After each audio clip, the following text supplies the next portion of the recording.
नमस्कार दुनिया हालचाल को स्वागत करुछि मु संजय। आसंतु नजर पकाइबा वर्तमान मुख्य खबर उपरे।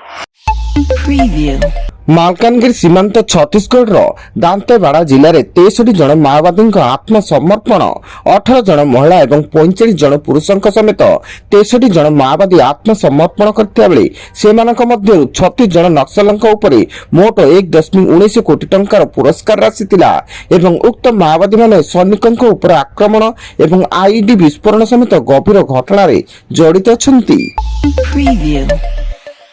राजस्थान जयपुर में द्रुत गति आसुवा एक अडी कार डिवाइडर पिटी हुई रास्ता कड़े गाड़ी गुड़ी को धक्का देता। यह भयंकर दुर्घटना 12 जन आहत हो जयपुरिया हस्पिटाल में भर्ती थिया बेले जनकर मृत्यु घटी एवं पुलिस घटनास्थल पहुंची दुर्घटनार कारण तदंत करुछि।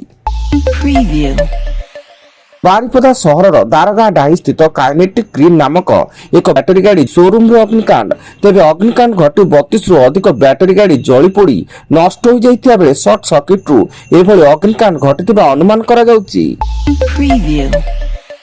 भुवनेश्वर स्थित कलिंग स्टूडियो छक निकट बीच रास्ता रे निया लगी हुतु हो जलीगला आम बस। एथिरे कोनोसी यात्री मृताहत होई नथिबार सूचना मिलिथिया बेले शॉर्ट सर्किट रु बस रे निया लागिथिबा अनुमान करा जाउछि।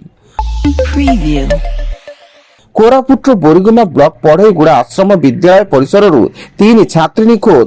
खबर पाई 3 छात्री अभिभावक बोरीगुमा थाना एक निखोज मामला दायर करते बेले पुलिस विद्यालय पहुंची छानबीन जारी रखी एवं निखोज 3 जन छात्री तृतीय श्रेणी में पाठ पढ़ुते।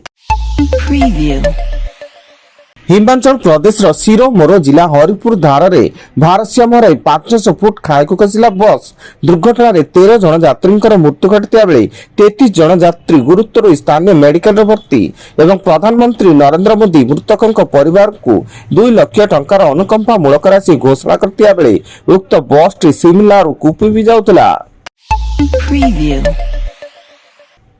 चलित मास 28 रु संसदर बजेट अधिवेशन आरंभ हो एप्रिल 2 पर्यंत चलिबो। राष्ट्रपति द्रौपदी मुर्मू प्रथम दिन में उभय गृहर मिलित अधिवेशन को संबोधित करिवे। जनवरी 29 रे अर्थनैतिक सर्वे रिपोर्ट उपस्थापन कराजिबो एवं फेब्रुआरी 1 रविवार पड़ुथिबा सते उक्त दिन अर्थ मंत्री निर्मला सीतारमण 2026-27 आर्थिक वर्ष पई केंद्र बजेट उपस्थापन करिबो बोली सूचना। रेड़ाखोल बौद्ध रास्ता बण दुर्गा मंदिर निकट बुलाणी रे भारसाम्य हराई ओलटी पड़ी एक गोरु बोझे कंटेनर। खबर पाई पुलिस कंटेनर भितर जड़े गोरु माफिया मृतदेह सह 2टी मृत गोरु को उद्धार करता बेले अन्य जड़े गोरु माफिया कंटेनर भितर चापी रही सूचना मिली एवं कंटेनर टी बौद्ध अंचल रेड़ाखोल आड़ को आसुला।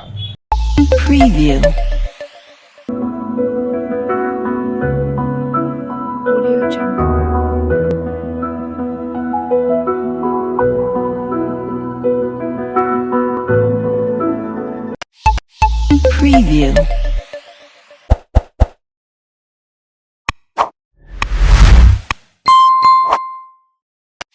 Preview.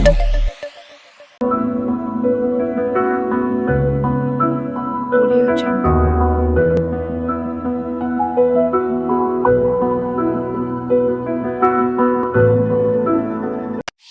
Preview. Preview. सारा राज्य में असंभाल शीत लहरी जारी थिया बेले हाड़भंगा शीत अनुभूत होउछि एवं राज्यर झारसुगुड़ा सबुठु ठंडा सहर पलटिथिया बेले राति तापमात्रा 6.2 रेकर्ड होइछि। सेहि राजधानी भुवनेश्वर रे राति तापमात्रा 9.2 डिग्री रेकर्ड होइथिया बेले केन्दुझर 9, बालेश्वर 11.6, चांदाबाली 12, पारादीप 12.4, गोपालपुर 14.2 और पुरी रे 15 डिग्री रेकर्ड होइछि। एवं भिजन जिले अनुगुल जिला 8 मल्लिक तहसिल अधीन टूसर आरआई सुरेंद्र कुमार दास से जमीर मापचुप करने किया कटा दौलतपुर अंचल सत्यानंद प्रधान नामक व्यक्ति 6,000 टंका लांच नेबा बेले भिजिलेंस हाथ धरा पड़ती एवं भिजिलेंस विभाग लांच टंका जबत करने सह सरकारी और पौतुक बासभवन में चढ़ऊ जारी रखी।